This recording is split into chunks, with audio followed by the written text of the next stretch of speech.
Hey, what's up, everybody? Garrett Grumley here with Duty to Train, and I wanted to talk about Sunday, so family, marriage, religion, and wanted to talk to you about a book I started reading called The Seven Principles for Making Marriage Work, and really, really cool book. It's this doctor can determine within 15 minutes if he watches a married couple, argue.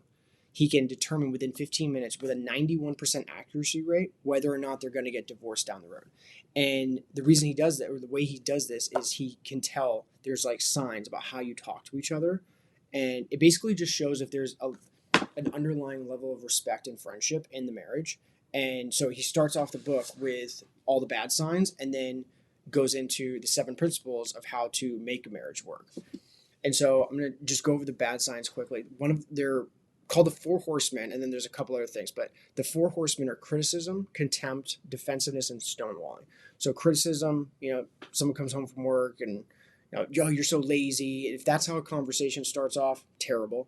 Contempt. This is also kind of in line with sarcasm. And I mean like mean sarcasm. Like if the family gets done with dinner and then the wife says, the husband's been working, the wife's at home, and she's like, oh, it'd be nice if you did the dishes every once in a while. Like there's a real underlying resentment there in the marriage. So criticism, contempt can like show through sarcasm. Defensiveness. If one side is getting really defensive or both sides are getting really defensive, it's because they're feeling attacked. So defensiveness is another four horsemen. And then stonewalling. And this is when one party, instead of even engaging in the conversation, they get totally overwhelmed and they just kind of like shut down. And this is a result of like what's called flooding. And these are like all these like weird terms or whatever. But basically, if you get like so overwhelmed from like a feeling of an attack, then you just basically shut down and like go away. And when that happens, you can't actually resolve your problems. And so the four horsemen are criticism, contempt, defensiveness, and stonewalling. And stonewalling is a result of like flooding. So again, if you feel like you're being like attacked and there's no way to win, then you just ignore the whole conversation. Those are the four signs that you have a really kind of doomed marriage, and your divorce rate goes up really, really high if you do those things.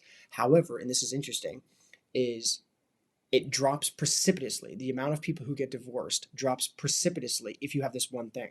And it's called failed repair or if you have successful repair attempts.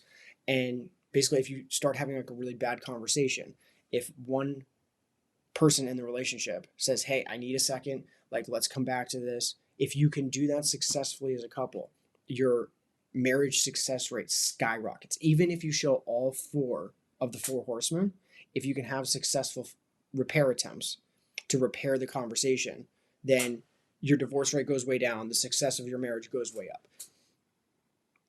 And I came up with this analogy on my own, but it's like if you have a car, right? That car eventually is going to break down. But if you're a mechanic, you can kind of just keep on fixing it. So even if you have a really, really old car, as long as you can keep fixing it along the way, it's going to keep on going. But if you know nothing about cars, and even if you get a really nice new car, like 6-7 years down the road, if you never change the oil, you never do anything, eventually that car is just going to die out. So that's what to avoid if you don't want to get divorced.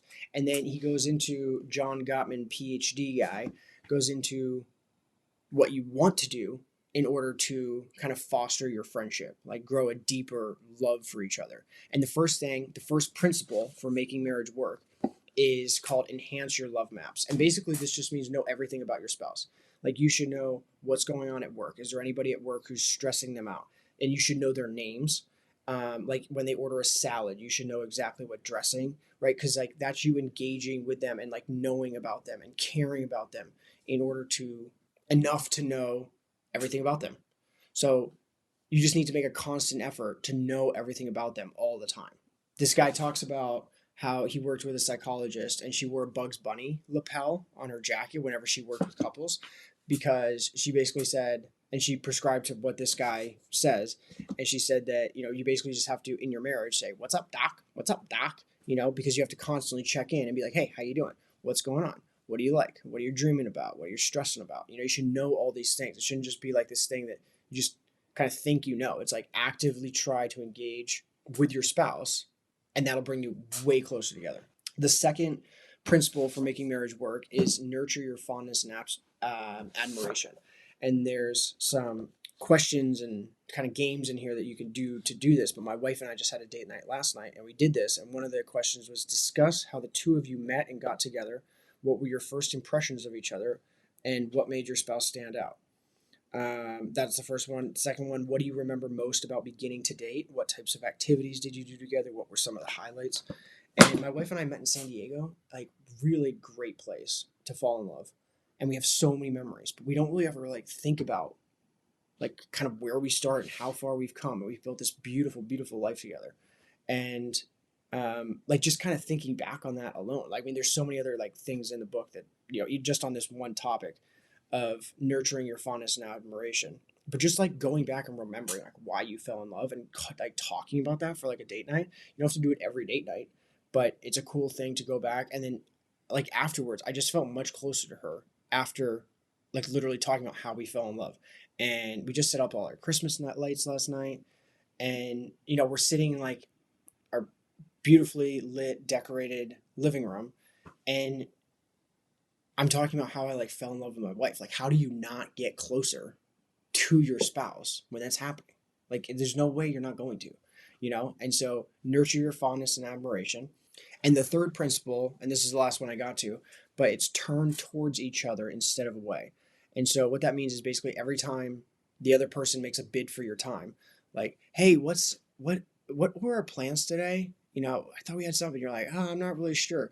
Like, be like, oh, I don't know. Let's figure it out, right? Like you're responding to the bid of their for your time, like in a proactive way, and you're turning towards them instead of saying, oh, I don't know, and then just like turn around and go away, right? They're asking you for something, and if you engage with them in all those small little moments, that builds up over time. And a great example is that it's just kind of like a savings account, right? And when you turn towards each other in all these small little moments, you're basically building up goodwill in the relationship, like you're building up savings in a savings account. Because maybe someday like you come upon like a really hard time, maybe like you lose a child, maybe something like drastically terrible happens, right?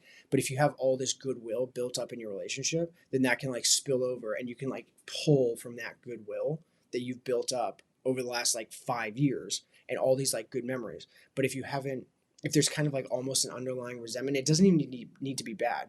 But if there isn't like all this goodwill in your marriage and then a child dies, then all of a sudden it's like, it can get torn apart. And so turn towards each other instead of away, even in like the really small moments. Answer the bids for time. If they ask you a question, really engage them. And so those are the first three. So enhance your love maps, know everything about your partner or your spouse. I shouldn't say partner, spouse. Nurture your fondness and admiration, and turn towards each other instead of away. So those are the first three principles for making marriage work. Avoid the four horsemen: criticism, contempt, defensiveness, stonewalling. Don't like flood your partner, just like berate them. And if they ask for a repair attempt, they're like, hey, I need some time. It's really, really important in a marriage for you to not be like, no, we need to figure this out. And you be like, okay, we'll come back to this. And then once you're both settled down, then you like resolve the conflict then. So yeah, really cool. And honestly, if you haven't read or watched my other video, I read like 95 pages yesterday in like an hour and a half because I didn't read every word. I have been reading so many books recently, and it's really, really cool. And I want to kind of go into something else. And this is, I don't know, this is just me. And I want to like make the beginning of this useful for people. But my wife and I are really in a good place. And this like took a turn recently, and it's different than it's ever been.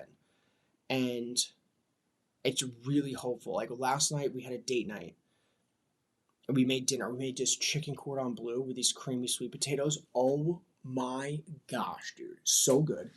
But we've been making these dinners on every Saturday, and that's not what makes it good, but it's just kind of a good example of what's been going on in our marriage. And we like, basically in a nutshell, we cleaned up our entire house. We structured everything. We put a calendar together. And like honestly, everything, like literally everything in our house right now, like there's a couple of closets where this isn't the case and we still have to get those done. But like our storage room is crazy clean right now. Crazy clean. Our room, like everything is in its spot. And it really just allows us to like wake up and then like tackle the day. And then we go to bed at night and just like feel like, oh my gosh, what a successful day. And last night, it was honestly one of the best date nights I've ever had with my wife. and it probably wouldn't have been as great, but like our house is so clean right now. And so we made this beautiful dinner in a really clean house with all these Christmas decorations that we had just put up. We put a lot of effort into it, and it feels like home. And it makes me emotional to say this, but like like we kind of felt like we had a home up until like, the last month or so, and we've like really been trying to like put a lot of effort into this. But last night was like the first time I was like, wow, like there is like another level of living. And I honestly used to feel like, oh, some people like to live organized, and like I just don't really want to stress out about all of that. And I mean, I understand, but eventually at some point, like, are you going to get to that point where like everything is in its place? Or is your life going to constantly be this thing where you're kind of like shuffling and running from one thing to the next? And that's kind of like how I've been for honestly a really long time. And I was talking to my wife last night, and it's not just about marriage; it's about being like a parent. And it's really, really important to me to be a good father to my son, and because I didn't have one. My dad died when I was 11, and thankfully I had like 11 years of a good example.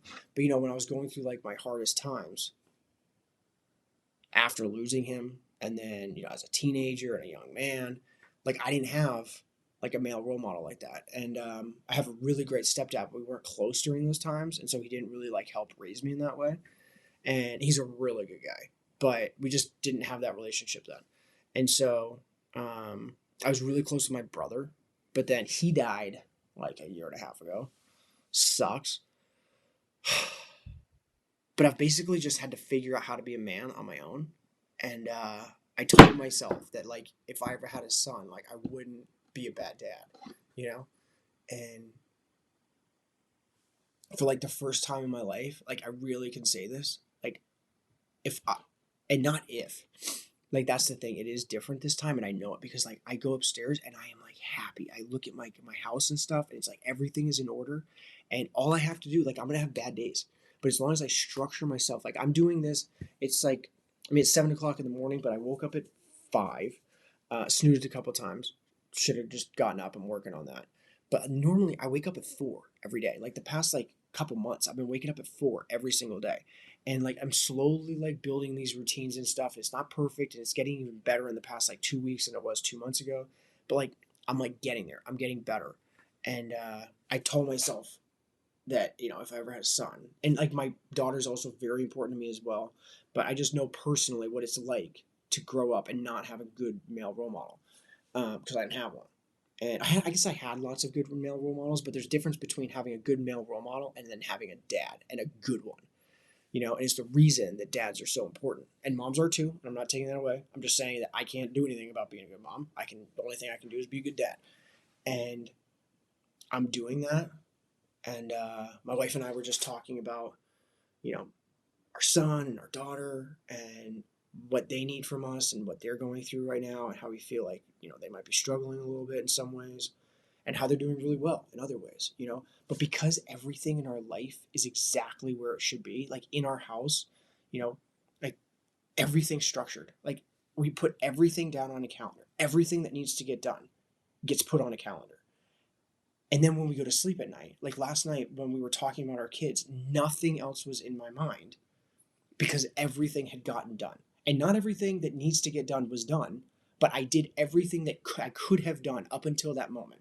And there's nothing I could have done in that moment, but because I had done my best for the past like 3 weeks, basically, I could literally just sit there with my wife and only think about my kids. I'd be like, hey, listen, like duty to train stuff, that will come tomorrow. Like there's things that I have to do today about duty to train, but I didn't have to think about that last night. I could just totally focus on my children, my family, my wife, that conversation. And it's honestly like another level of living. And I didn't really know if I was going to talk about this, but I think like down the road, I was talking to my wife about like, we have to like come up with dreams and stuff. And I've been talking about duty to train. And I think that like my wife and I just have turned a corner in our relationship. We are better than we've ever been, hands down by far. And it's happened about like really like the last 2 weeks. And you can be like, oh, that's quick. But like when you've been with someone for 8 years, like you can tell when something kind of has changed and like something changed. And it's really awesome. And it makes me really hopeful. And